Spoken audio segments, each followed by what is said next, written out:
Good morning to everybody. If you'll be turning to 1 Corinthians chapter 9. 1 Corinthians chapter 9. Almost 3 weeks, I'm glad to be back.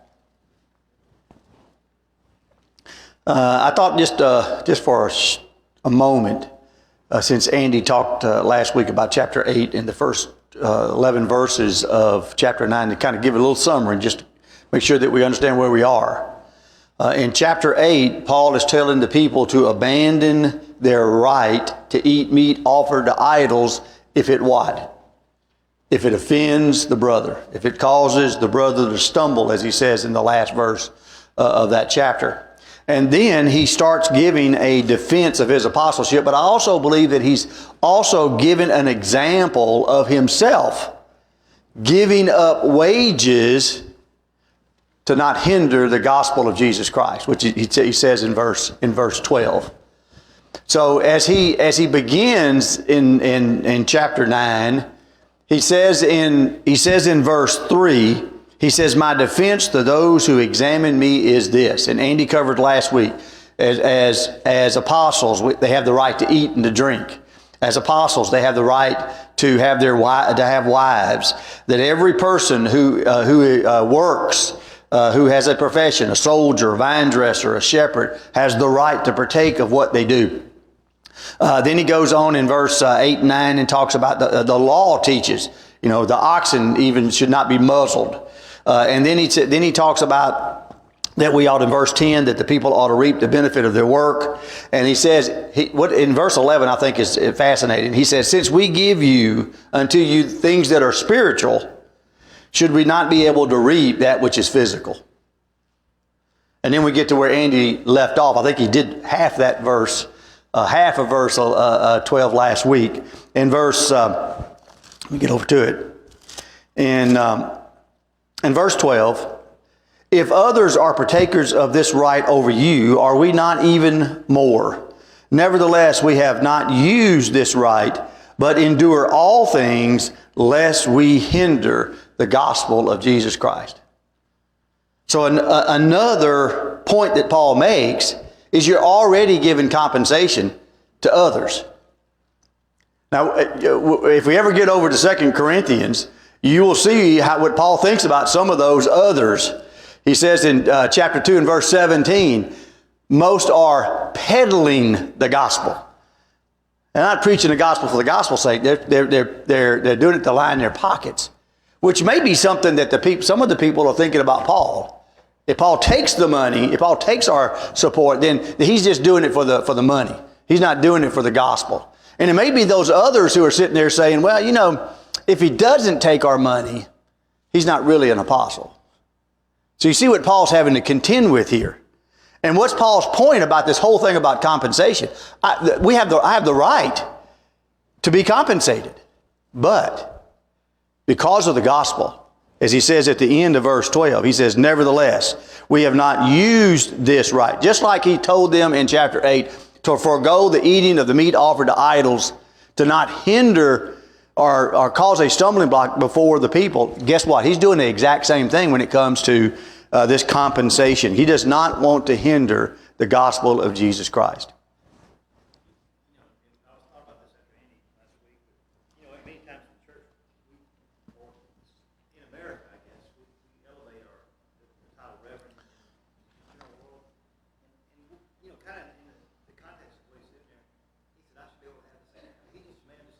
I'm just like anybody else. I'm just a man. I'm just trying to do God's will. He's working on his own. I'll say it here. I was going to say it later, but I'll just say it here. As we're talking about this, has Paul never taken compensation? He did from the Philippian church. Matter of fact, he even says that to these people in 2 Corinthians chapter 11. That he said he robbed other churches, but he didn't take anything from them. I wonder why. I think the answer is because Paul knew their heart.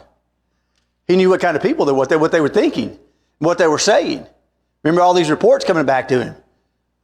So he knew with their hearts, and he did not want anyone to stumble The cause of compensation. So he gives two more arguments here. I think he gives two last illustrations to drive home the point that he is making. And one of them is in the old law. If you look there at verse 13. Do you not know that those who minister the holy things eat of the things of the temple, and those who serve at the altar partake of the offering of the altar? And then in verse 14, even so, the Lord has commanded that those who preach the gospel should live from the gospel. So he first gives an illustration of the old. What was happening to those who were of the tribe of Levite?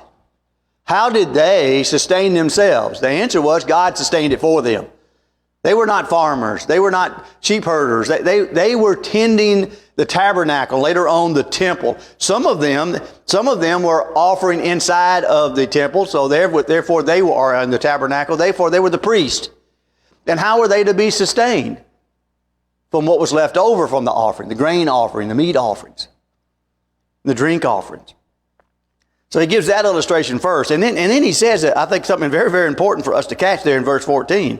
Even so, the Lord has commanded that those who preach the gospel should live from the gospel. Turn over to Luke chapter 10. I think that's what he's referring to. I hope that's what he's referring to. That's what I've got. In Luke chapter 10, as Jesus is sending out the 70 two by two. Remember what he said in verse 7. And remain in the same house, eating and drinking such things as they give, for the laborer is worthy of his wages. Do not go from house to house. I think that may be the command that Paul may be referring to. The laborer is worthy of his wages. Isn't it good for preachers today to understand? It's been laid out clearly. You don't have to even think about it. You don't have to even think about it. So he gives two final illustrations. But then in verse 15 to 17, he says this: But I have used none of these things, nor have I written these things that you should be that it should be done so to me.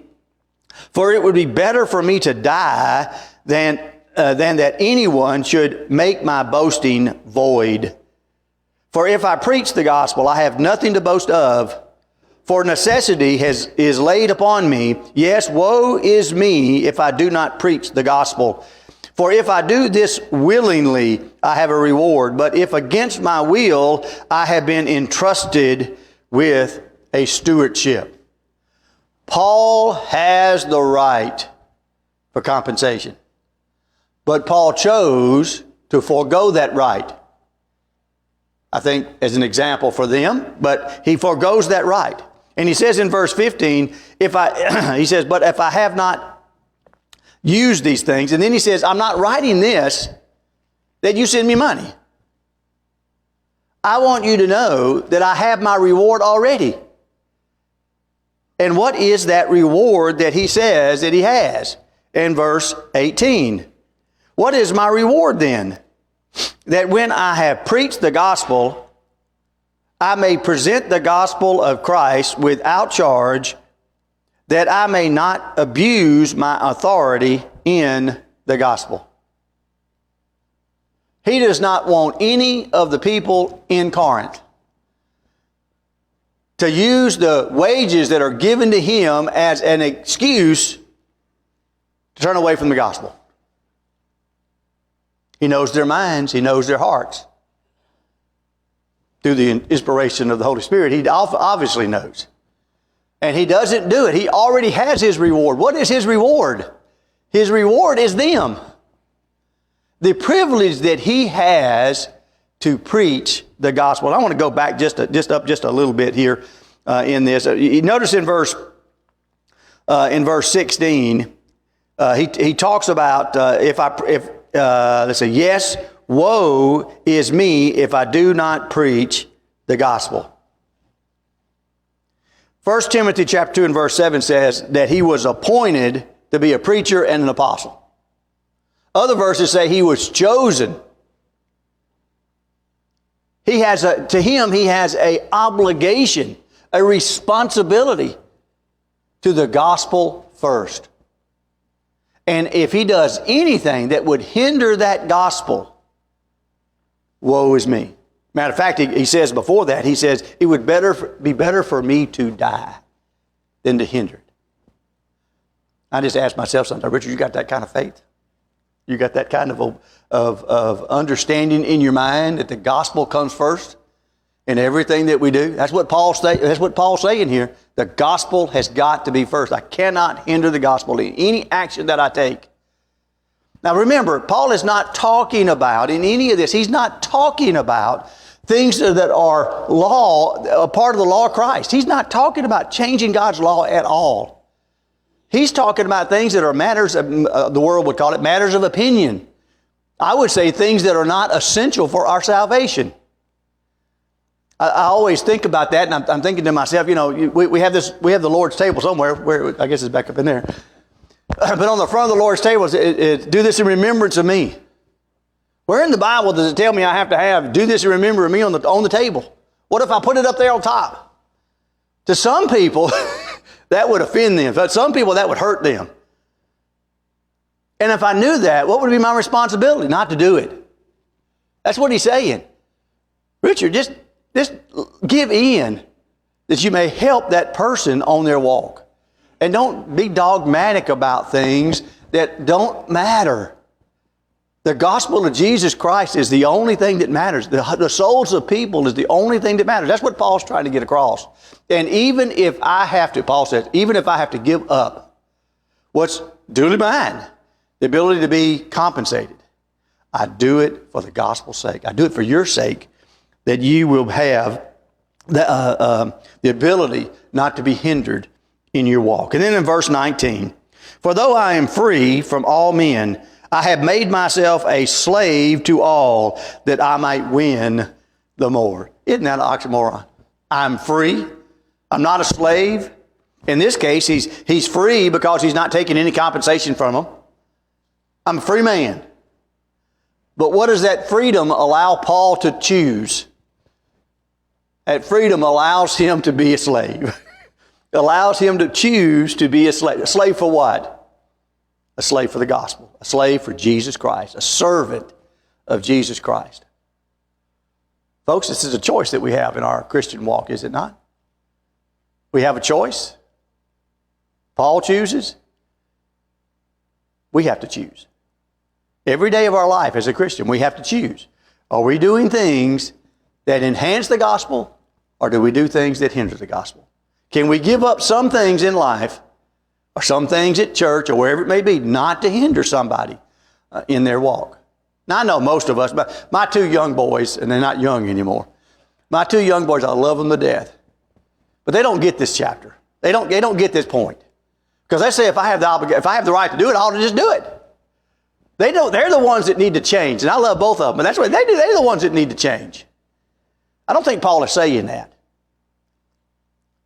Paul is telling us that we need to examine ourselves and understand what we are doing. Is that what we're doing helping, or is that what we're doing hindering? And remember, we're not talking about compromising the gospel here at all. In no way, shape, or form. Then in verse, I'm going to do 20 to 22. And to the Jews I became as a Jew, that I might win Jews. To those who are under the law as under the law, that I might win those who are under the law. To those who are without law, as without law, not being without law toward God, but under law toward Christ, that I might win those who are without law. To the weak I became as weak, that I might win the weak. I have become all things to all men, that I might by all means save some. I read these verses, and the first thing from a general standpoint, just to remember here. Paul is not in any way, shape, or form saying that we can do anything that we want to do to save a soul. That is not what Paul is not saying we can compromise certain essential things of the church just to draw people into the doors. We don't have to throw a band up here just to draw people in. That's not what Paul is talking about. That's not what he's saying. Anything goes. What he's saying is, to reach souls, sometimes we have to know where they are coming from, who they are. There's been a number of times since Belvedere and also here that we have, on Wednesday night or on Sunday, we have studied other religious beliefs, which I think is very, very essential for us to get to where Paul is talking about here. To understand what people believe, to understand the culture they came out of. You know, if we're going to teach a Buddhist, it would probably be good for us to understand what Buddhism is, if I said that right. We need to understand what it is to be able to reach them. Now, as he starts there in verse 20, he says, first of all, he says, to the Jews, I became a Jew. Well, didn't Paul show up on the Sabbath day? Where'd he go? First and foremost, in every city he went on the Sabbath. He went to the synagogue. Why did he go to the synagogue? That's where the Jews were. Did Paul practice go to certain festivals? Absolutely. Did Paul in Acts chapter 16, what did he do to Timothy to make him acceptable and not to hinder the gospel? He had him circumcised. Is circumcision anything in the law of Christ? No. Why did he do it? To reach the more. That's what Paul's trying to do, to reach the more. So he talked to the Jews, and to talk to the Jews, he had to think about the way they thought about things. He knew that because he was a Jew. So he understood their customs. And then he says something that in your mind, you got to figure out, what is he talking about? He says, to the Jews, I became a Jew, that I might win the Jews. To those who are under the law, as under the law. Wait a minute. Aren't Jews under the law? Is he talking about the same people? Is he talking about people who were born Jews who may not be practicing as Jews? And then he says, under the law, those who are actually practicing all the rituals of the Jews? Could be. Could it also be that he's talking about Jews first, and then when he says to those under the law, as those under the law, could he not be talking about those Christian Jews, Jewish Christians, who now are trying to bind on themselves the law? Could be that way too. But in either case, the point is made. I need to understand them and not offend them to be able to reach them with the gospel. That's all Paul is saying. It's very simple what Paul is saying. He's not compromising anything. I need to know Hiram's way of life, who he is, to really reach him with the gospel. Because if I can't empathize with a person and where they come from and who they are, how am I ever going to have the kind of heart I need to reach them and not offend them? You know, some people, if you don't know their culture, if you don't know that you got to take your shoes off before they go in the house. If I don't know that, and I just stumble up in a man's or woman's house with my shoes on, I've already lost them. So I've got to understand their customs and their way of life and their religious understanding to be able to reach them. You remember the eunuch? Where did Philip start? Exactly where he was, right? He was trying to understand the scripture, and he started from right there. And what did he do? He preached the gospel of Jesus Christ to him. Exactly where he was. He didn't go somewhere else. Exactly where he was, and he started. And then he says in verse 21, to those who are without law. Now, folks, what does he mean, those who are without law? Those who are without a written law. What law is he talking about? He's talking about the law of Moses. Those who are outside, those who are not part of the law of Moses. Who are those people? Gentiles. Gentiles of all persuasion. Gentiles. People who are not Jews. But he qualifies there. He doesn't leave it open-ended here. He qualifies it a little bit for himself. Look at what he says in verse 21. Not being without law toward God, but under law toward Christ, that I might win those who are without the law. Did Paul practice all these Jewish customs in front of a Gentile? Absolutely not. He forego all of that for those people who were not under the law. Now, I know There's many in the world that will look at this verse and say, oh, what Paul is teaching is that we're not under a law whatsoever. Let me tell you something. Paul is not saying those without the law are lawless. I don't mean murderers and thieves. They have a law, and he uses it on himself.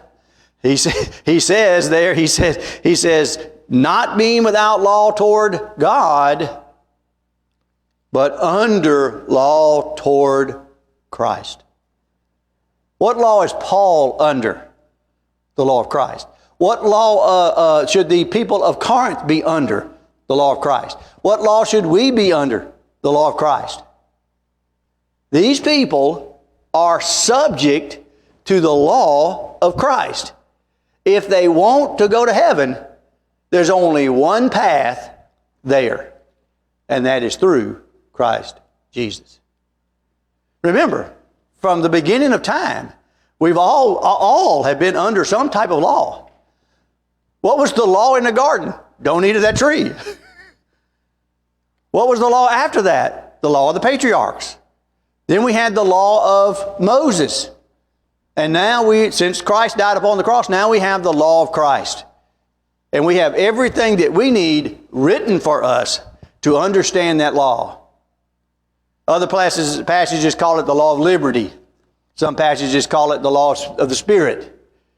We are under the law of Christ. What Christ tells us, what His apostles tell us through the writings of the Holy, through the inspiration of the Holy Spirit, those are the things that guide us in our life. And even the Jews, He's trying to reach them to do what? Not to become Jews, better Jews. He's getting them to change from their Jewish walk of life to Christ. That's what He's trying to get across to them. And then He says in verse 22, to the weak, I became as the weak, that I might win the weak. I have become all things to all men, that I might by all means save some.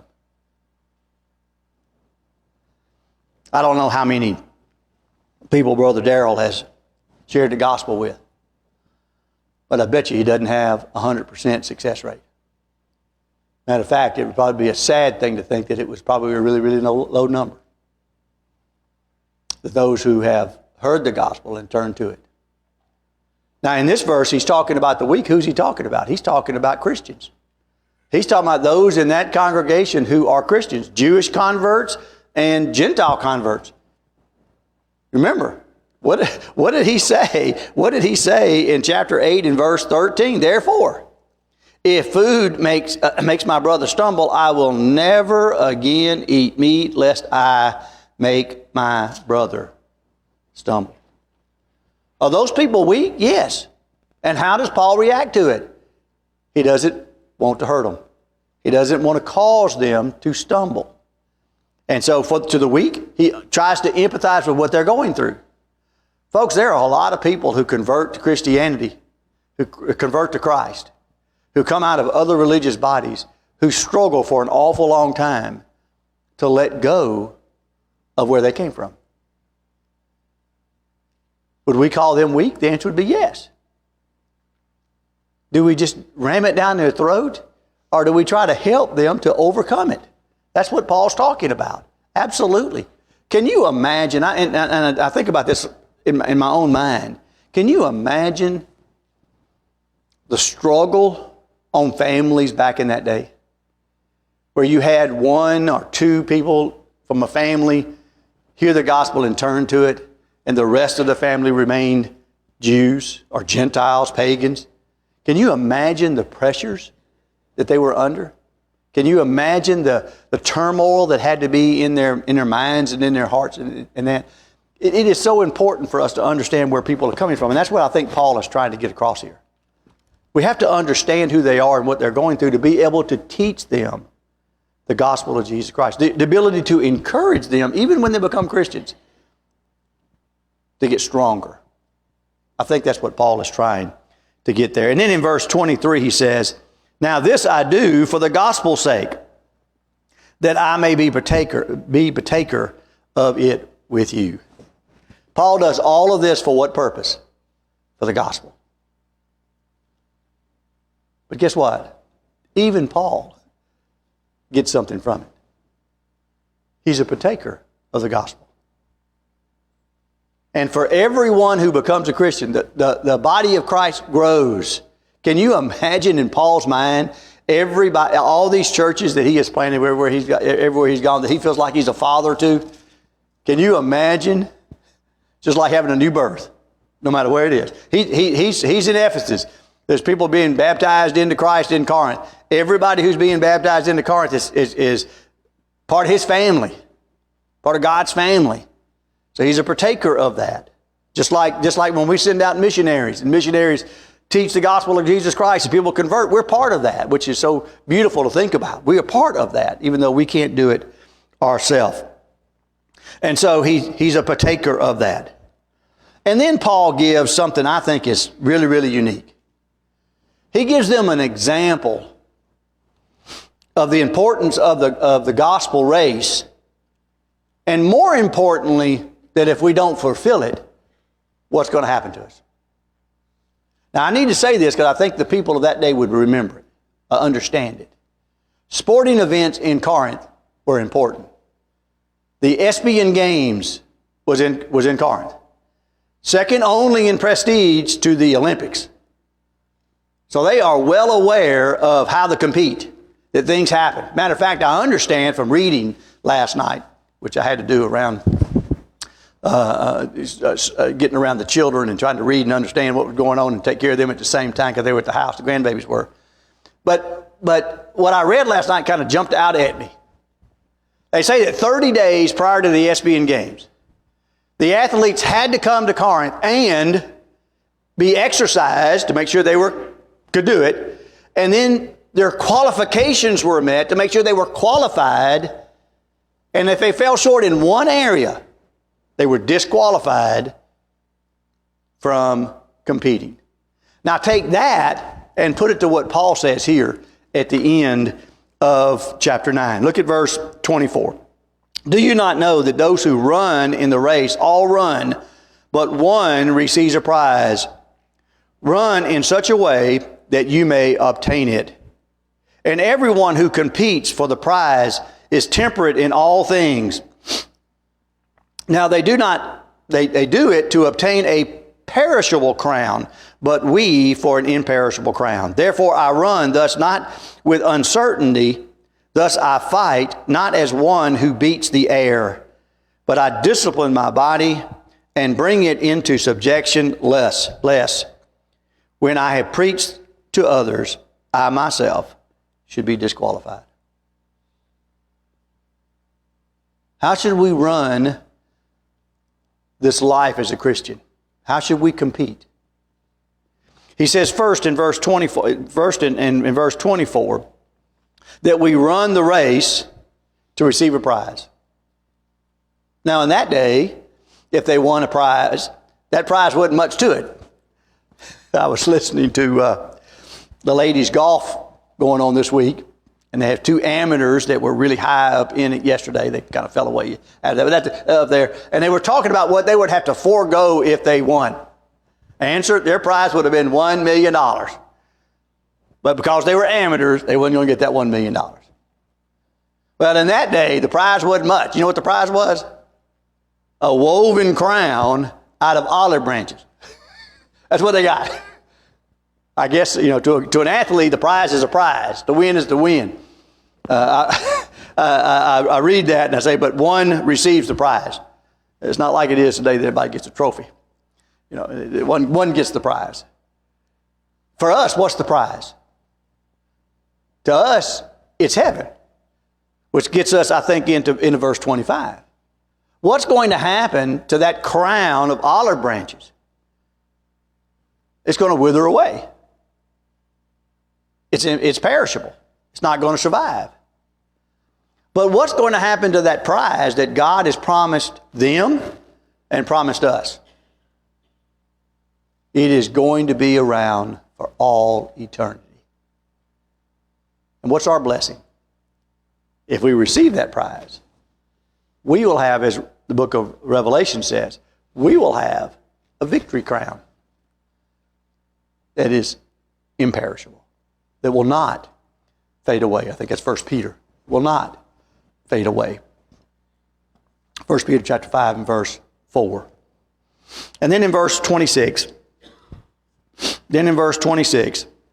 he says, therefore, I have run thus, not with uncertainty. Oh, I'm sorry. Let me go back up just a second. Let's go back up to the end of verse 24. I forgot this, and I should have said it.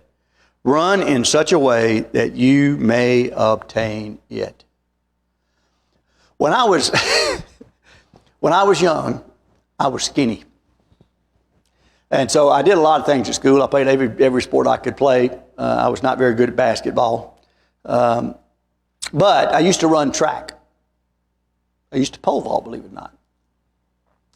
But when I ran track, I ran the high hurdles and the low hurdles, and I ran the relays. A part of that relay was that we had to hand that wand off between two markers on the field, on the line. And if you didn't hand it off by that time, you were disqualified. So what is Paul saying here? We need to play by the rules. What's the rules? Right here. And I think also it's important for us to understand that there are things outside the rules that we need to be very, very cautious of, like eating meat offered to idols. You know, that we got to think about that too. But if we don't compete in this race, in this glorious, blessed journey that we're on for the prize, if we don't compete correctly, we're going to be, as verse 27 said, we're going to be disqualified. That's a sad state of affairs.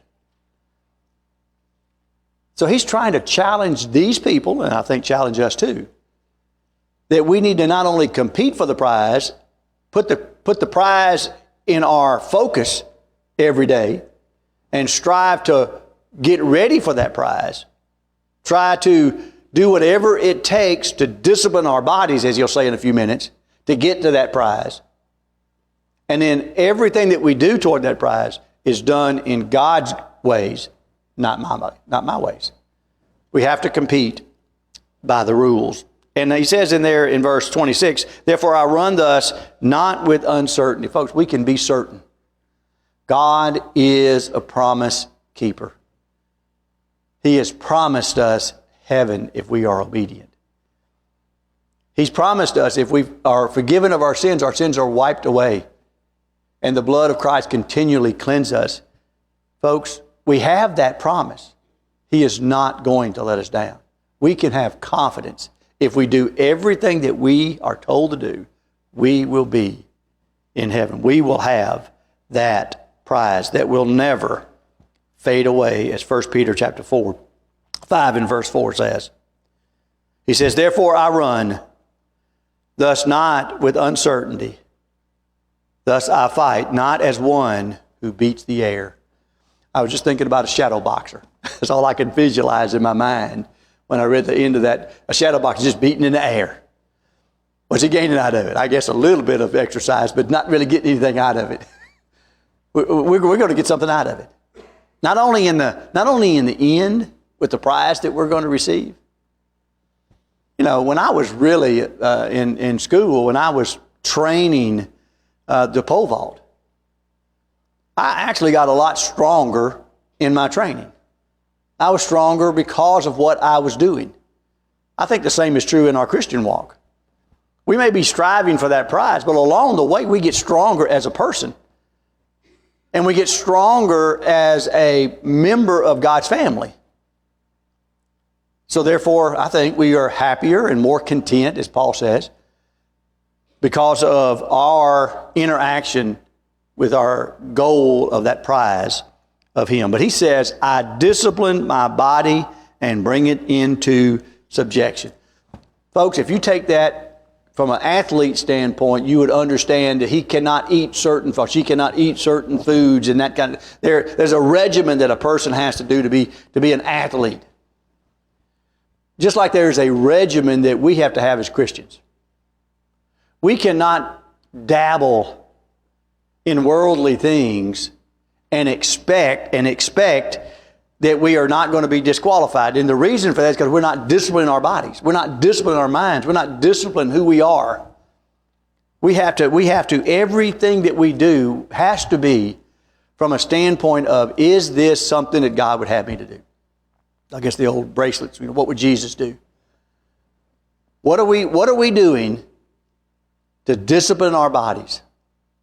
Some of it may be, if you go back to the things that are not essential, like the meat offered to idols.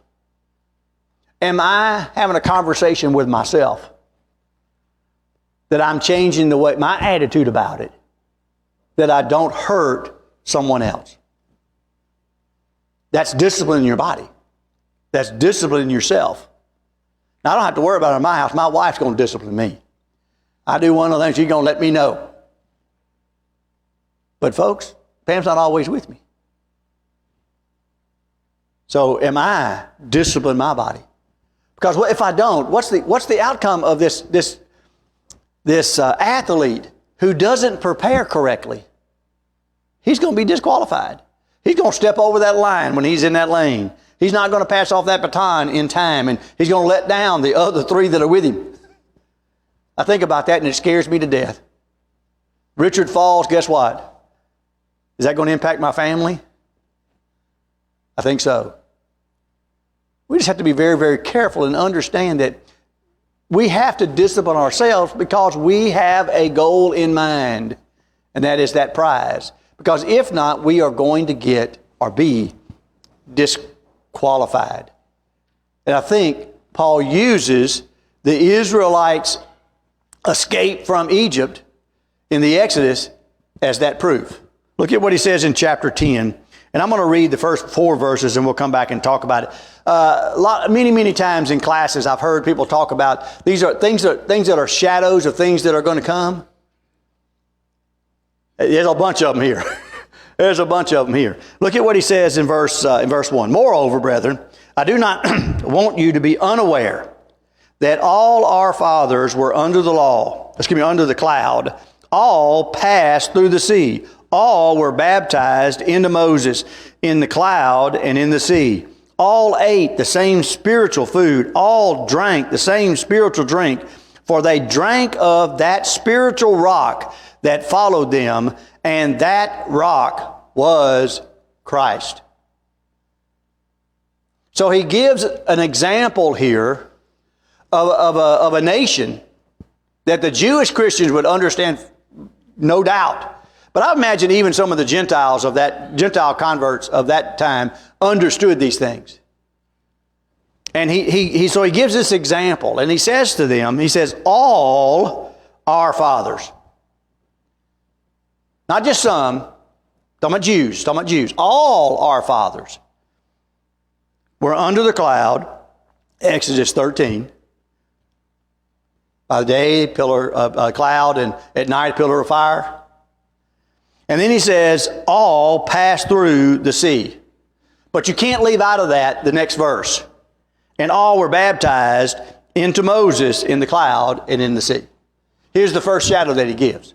Here's the first example that he gave. What did God do? God gave to all those people, all of them, a cloud for protection, a pillar of fire for protection, the Red Sea for protection against the Egyptians. Thank you, Andy.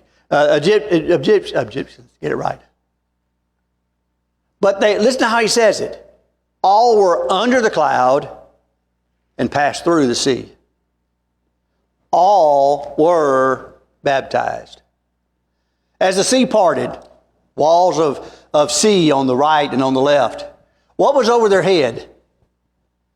The cloud. What's the cloud made of? Water. They passed through the sea under the cloud.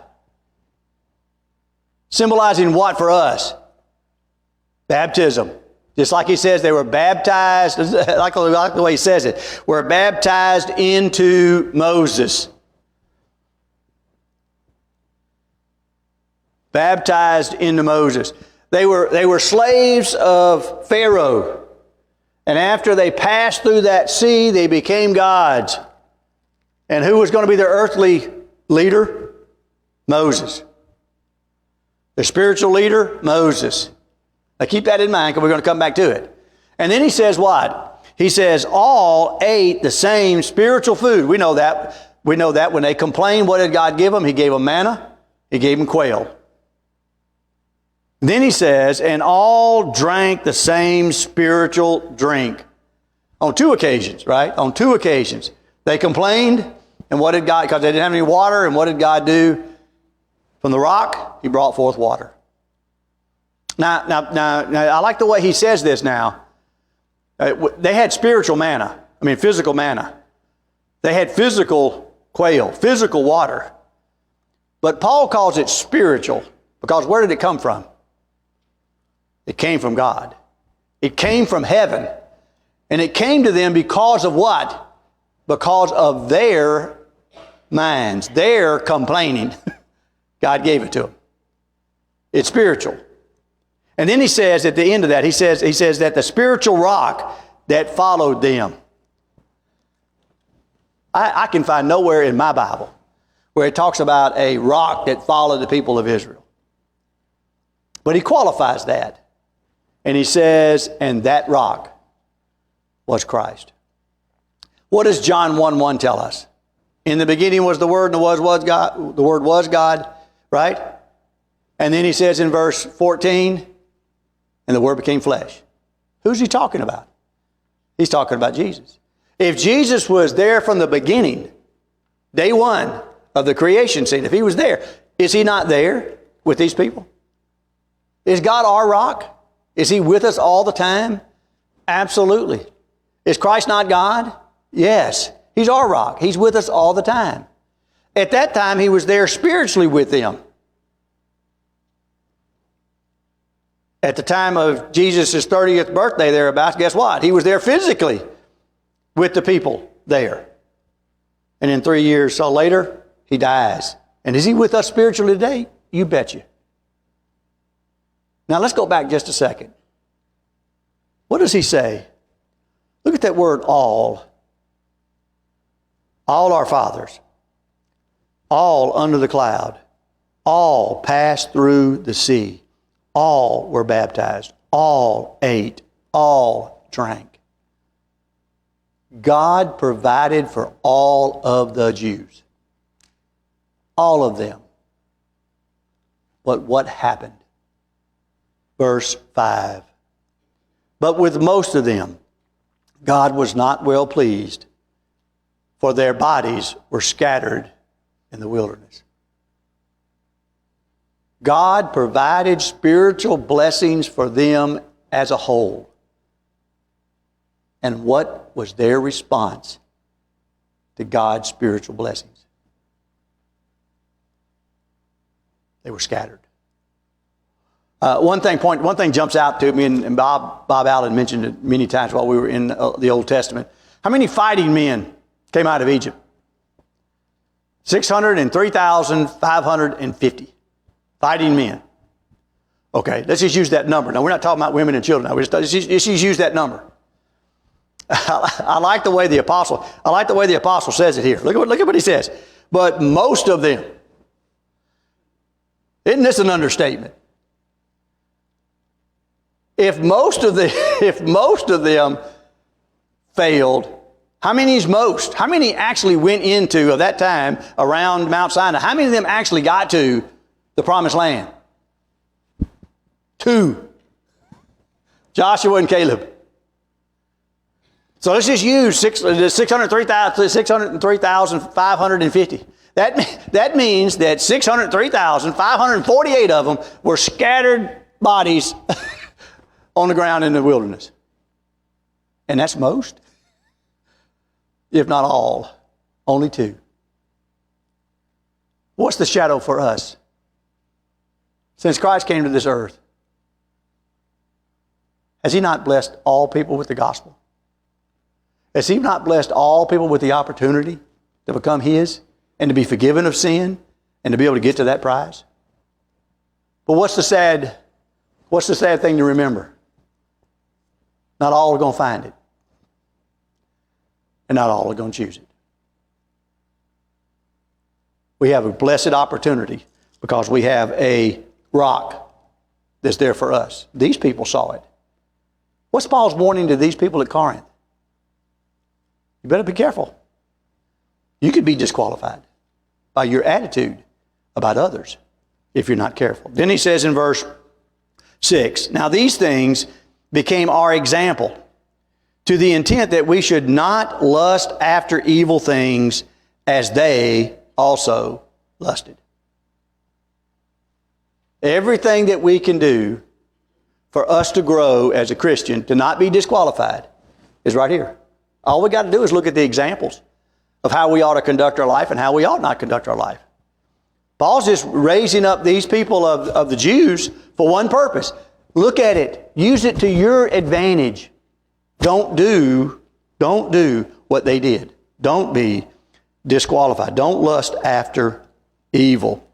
For I do not do not become idolaters as some of them, as it is written, the people sat down and ate and drank and rose up and played. I think he's talking about Exodus 32, when they built the calf, the golden calf, while Moses delayed coming off the mountain. And what did God do to them? He punished them for their disqualification. And then he says, nor let us commit sexual immorality, as some of them did. And in one day, 23,000 fell. Now, I would think that this is coming from Numbers 25. You remember Numbers 25, verse 1, the men of Israel were joining themselves to the women of Moab. He called it harlotry. They were doing what they should not be doing. And you remember what happened to them? Plague came upon them. And then the priest took javelins and ran them through the men and the women. And he says that 23,000 fell. I'll just say it. If you go back over Deuteronomy chapter 24, it says 24,000. What's the world going to say? Oh, contradiction. The Bible can't be correct. I don't know what's happening here. A lot of people believe there's a rounding thing going on. That Moses is rounding up. Paul is rounding down. Could be. Could it not be that it talks about in 25, Numbers 25, that a plague is what took them out? Could a plague gotten 23,000 and the other 1,000 were the one that would run through with a javelin? Could be. Could he be talking about something we don't even know? The answer is it could be. The Bible's not contradicting itself, folks. He's just trying to give an example here of what took place. They chose sexual immorality. Don't you do the same? That's what he's saying, their example. And then he says there in verse 9, nor let us tempt Christ, as some of them also tempted and were destroyed by serpents. You remember they started complaining to Moses, to Aaron, and God sent upon them snakes. The snakes bit them. This is coming from Numbers 21, 4 through 9, I think would be the best place to look. And they are bitten and they're dying. So what happens when something turns on the people? Always, what happens? They come back and plead for help, right? They come back and plead for help. And God hears their prayer, and what does God do? He gives them relief. What was that relief? He tells Moses to erect a bronze serpent, put it on a pole, and those who are bitten, when they look on the pole, they are healed. John chapter 3, verses 14 and 15. Jesus uses this event for what? Guess what? When Jesus is lifted up on the cross, we look upon him. Another shadow, isn't it? We look upon him because he's our salvation. By looking on him and following after him, we won't die. Not spiritual death anyway. We're all going to die physically, but not spiritually. And so he uses that as an example. Then he says in verse 10, nor complain as some of them also complained and was destroyed by the destroyer. I was thinking about this verse and I was in my mind, all I could do is go back over and over and over again and think about all the complaining that these people did from the time they walked out of Egypt to the time they got to the Red Sea and then there beyond. Their life was categorized by complaining. And what he's telling them is the same thing he's telling us. God's people cannot be a complaining people. Because if we are complaining people, we are going to sin, and when we do, we are going to be disqualified. These people were destroyed. Think about all the people of Israel who died because of their sinfulness. Look at the northern kingdom and the southern kingdom. Look at all those. No telling what the number was of the Jews at that time when they were taken into captivity, both north and then south. And then the last verse. Now all these things happened to them as examples, and they were written for our admonition, upon whom to the end of the age have come. We're in the end of the age, folks. We're who he's talking about. We need to use these things. Those people needed to use these things as examples. Why? So they wouldn't be disqualified. Run the race.